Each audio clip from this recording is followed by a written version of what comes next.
I got my own ultrasound because I was amazed at the gift that that was to both our profession and for patients.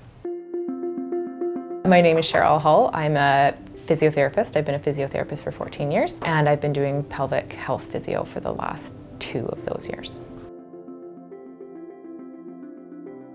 I was shadowing with my mentor. She was doing different things than I'd seen in all my pelvic health training. Her application is so practical, and the ultrasound is a huge part of that. So like I said, been a physio for 14 years, and people have varying opinions on if ultrasound is useful clinically or not useful clinically, or if we use it just for patient buy-in. And then when I started working with her and seeing how she integrated it functionally, so just a different piece of information for clients, getting them in functional positions using it and seeing how muscles and things work in those positions.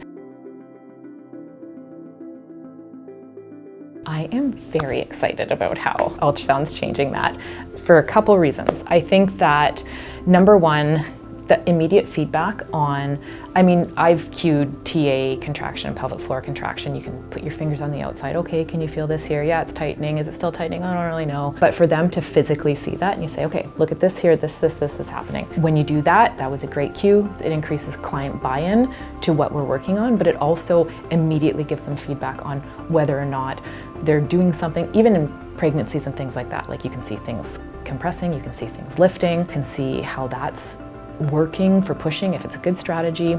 It's actually very, very exciting.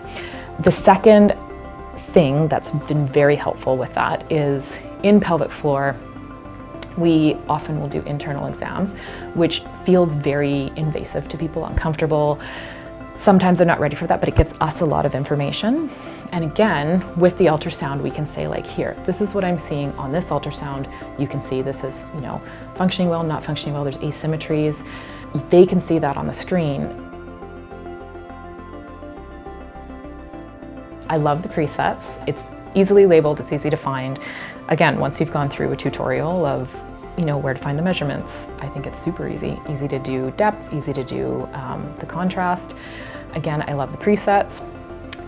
Using for pre and post void measuring, that's like fascinating to people. And again, it's easy. Touch, boop. You need to move the things, you need to move them. And then of course today, learning about the AI feature is super cool. And it just eliminates the need for like a hand turning away, so you can kind of focus on what you're doing here, getting the best picture, explaining stuff to the patient, and not worry about like, ooh, which button do I have to push in? It's the best. It's easy, it's light. I find the battery life to be amazing. I have the newer version. And you can see the image on your phone. Like I can take that anywhere with my phone, which I have done. I've taken it to the gym and used it on friends at the gym. And yeah, I would say it's super accessible. You're not like fiddling around with cords. The less pieces on it for something to go wrong or get, sticky to or whatever, the better, in my opinion. Sterility, very important. And yeah, I find it very easy. I find it a very easy appliance to use, maintain, clean. I love the ultrasound. I've been using it for a year now. I would say I use it in probably pretty much every single one of my pelvic floor assessments. And then also in follow-ups, I use it a ton too. Because people are like, I think I'm doing it right, can we check? And then you're like, that was way better than last time. TA's moving like it's supposed to, and it gives them confidence, gets them to keep going and then improving on it. And then you can feel confident in giving them progressions because the foundation is laid, so you can progress that. Versus if they don't really have the foundational stuff and you're just sort of guessing and then you give them progressions. That's not how strengthening works, right? So I love that I can see what's happening, they can see what's happening. That helps me practice better because I can see inside what's happening. It helps their recovery because they can get specifically what we're trying to achieve, and then they can go home and practice that. They don't have to be in the clinic all the time. They can have confidence. Yes, I'm doing what I'm supposed to be doing. I can build on there from that.